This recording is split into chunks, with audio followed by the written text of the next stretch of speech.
So back again, working on the supra. So one of the things that I want to get tidied up and make a little bit better is the coolant overflow. So just as a temporary solution, I kind of made a small little bracket up to mount it over here. But one of the issues with doing that is that the air intake comes in under the headlight, and don't want to be putting something that's going to block all that fresh airflow. And as well, if it's going to be filled with warm coolant, it's going to increase the intake air temperatures as well. And in the future, I want to change this kind of piping and build a nice little air box to actually get fresh air straight into the turbo here. So what I'm thinking is that I'm going to create another little coolant overflow box just between the radiator and the battery down here. So I'll walk you through and you can join me on the little project to build that little coolant overflow. Practice some aluminium welding and a little bit of fabrication. We'll see how we get on with it.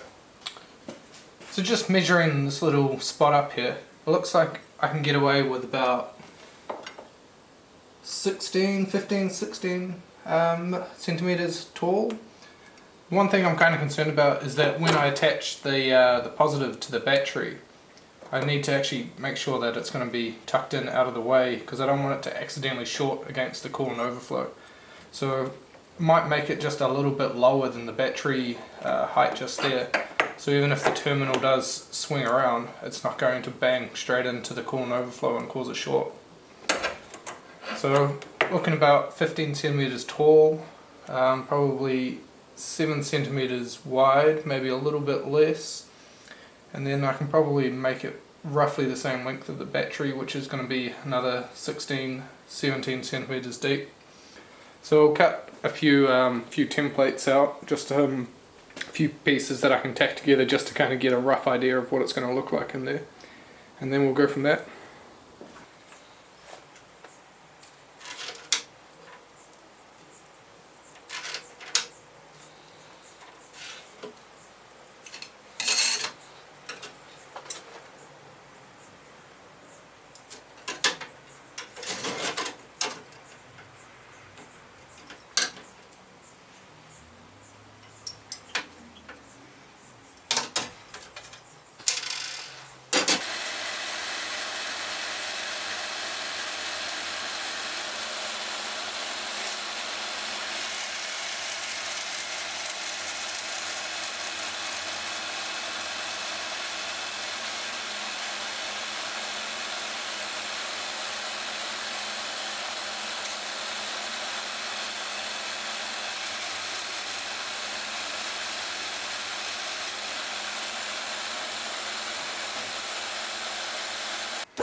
So I found this bit of scrap lying around, and it actually comes out to being exactly 6 centimeters tall. So instead of trying to cut some more plates, like a side here, all of them at 7 centimeters deep, what I think I'm going to do is use this piece, but actually fold it at the 15 centimeter mark and the 16 centimeter mark, and just have it so it's all one continuous piece that goes all the way around, and then just have one seam in one of the corners here. So I don't think I'll be able to get the fold line in here to be exactly 90 degrees, like a real sharp angle. It's probably going to end up with a little bit of a curved radius. So what I might end up doing is, when I folded this up, work out what the radius is, and just use the belt sander to sand down a little radius on the corner of these parts here. And I think it might give quite a cool look to have just that curve going all the way around, just the chamfered edges on it. So we'll start folding up this and we'll see how it comes out, see if it looks good or if I have to start again.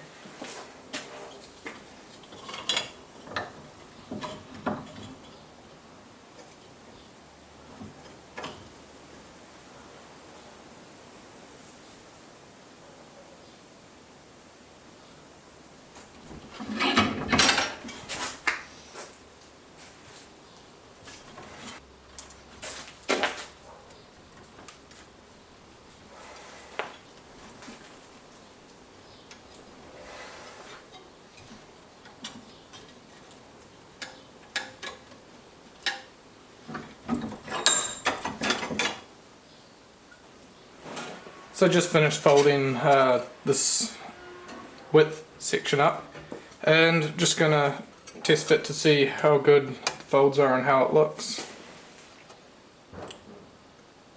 So it looks like there's a little bit of a gap on this side, but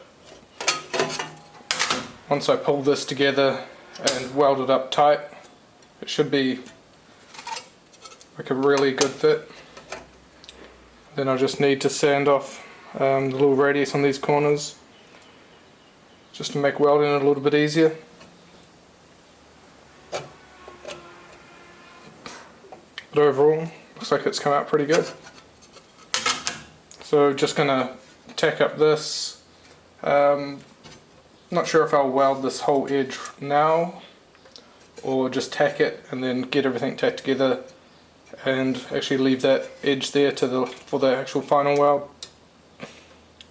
I'll just get this tacked up now and we'll see how it comes out. So I went ahead and got this all tacked together. I did just tack this corner here, and I will weld it up now that everything's all tacked together.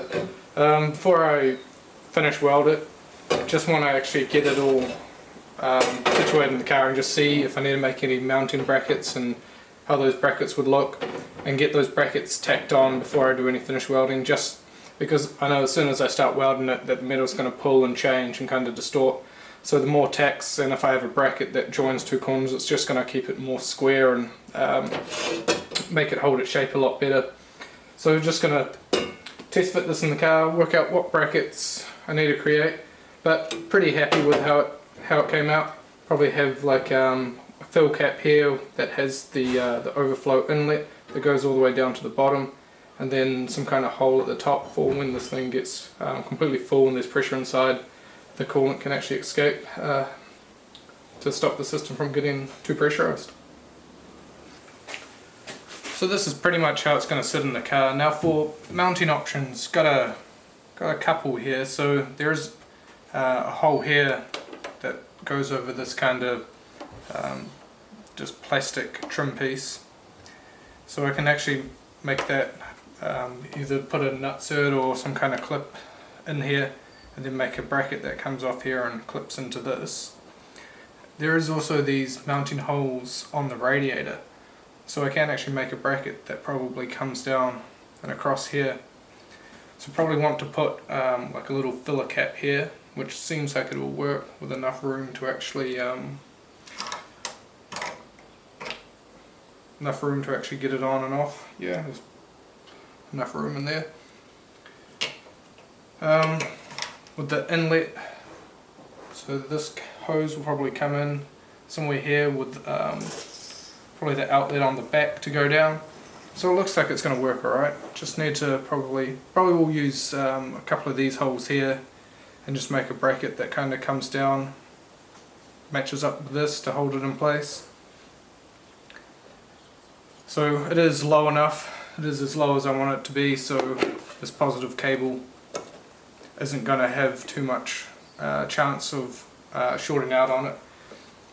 Probably need to be a little bit more careful with that. Maybe have some kind of insulator or something to go across here just to make certain that the positive terminal can't short out on it. But other than that, looks like it's going to work out. So get on my way of making that bracket just to hold it in place. Would really like to hold it in place with another bracket down the bottom there or somewhere. So we'll see if I can come up with an idea for that as well. So I've gone ahead and made a couple brackets just out of cardboard as a template to see what I can do. And I got this bracket that mounts off the radiator and then just comes down, which I'll weld directly to the actual overflow container. And there's another one back behind here that's mounted to the fuse box bracket down there. And I think with these 2 points here, it's going to actually hold it quite stable. What I've also done is actually rubber mounted it, which I like to do whenever I'm using aluminium brackets, because especially in a road car that sees a lot of Ks, there's going to be a lot of vibration. And if there's any aluminium welds that have any tiny cracks in them, or any not high quality aluminium welds, they can tend to start cracking just from the vibration. So just in case, just to make sure that this stuff lasts and no welds crack or no brackets start to fatigue, I just went ahead and rubber mounted it. The rubber mounts also will help with isolation from the battery, so just in case the positive terminal does come into contact with the actual metal in any way, it's just another added step of protection to have those rubber mounts there, which means the battery positive can't earth back through the overflow container. So I think I'm pretty happy with these mounts, and I'm going to transfer those over into some aluminium, cut them out, and see how it looks with the real thing.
So I've got these two brackets finished up.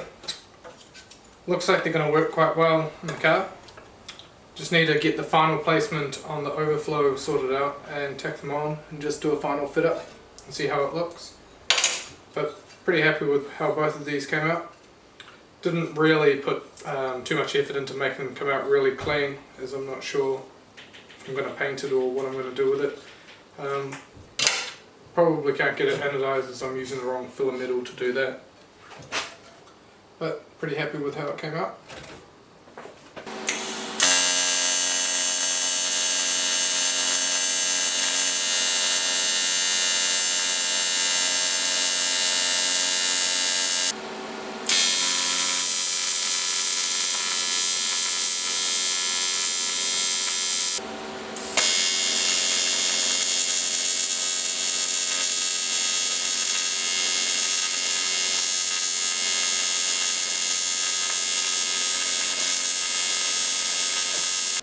So it's the next day and I finished welding up the tank last night. So I drilled a small hole there just where the coolant cap will go, and we'll have to do a another pipe that comes out here somewhere or somewhere up the side as the final overflow if this builds up completely full of coolant. So ordered the cap online today. Hopefully we'll get here in a couple of weeks and I can finish off this. But let's chuck in the car, do a test fit and see how it looks in there. So I've got it all mounted up in the car using those rubber mounts, and it actually fits in there pretty solid, actually really well for those rubber mounts. There's not too much movement. The thing I am still worried about though is just how close it is to the positive of the battery. Like, it doesn't seem like it's safe enough for my liking. It wouldn't take much for this to bridge across and short out on this tank, even with the rubber mounts. So what I'm thinking I'm going to do is probably cut this corner off the reservoir and just drop it down like another 30 mil, like an inch or so. Just make it like an inch lower than the top of the battery, so there's even less a chance of any short happening. But as I said before, got the coolant cap on order, so I'll get that in, weld that on, run the hose to that coolant cap, and then work out a way for the final overflow, a pipe somewhere right at the top of this container to do the final overflow if there is any excess coolant pressure in the system. So I was editing the video for this little clip and I noticed the last two clips I looked real tired and depressed. So the reason for that was because when I was welding the container, I actually stayed up pretty much all night welding that container. And I wanted to close out the video the next day. So I just pulled myself together and was kind of pretty tired and feeling a bit sick from staying up all night. But I figured I'd better close out the video and record that. So that's the reason I look so tired and depressed. But anyway, thanks for watching, and when I get all those fittings in the mail, I'll throw up the next video with the completed container. Thanks for watching.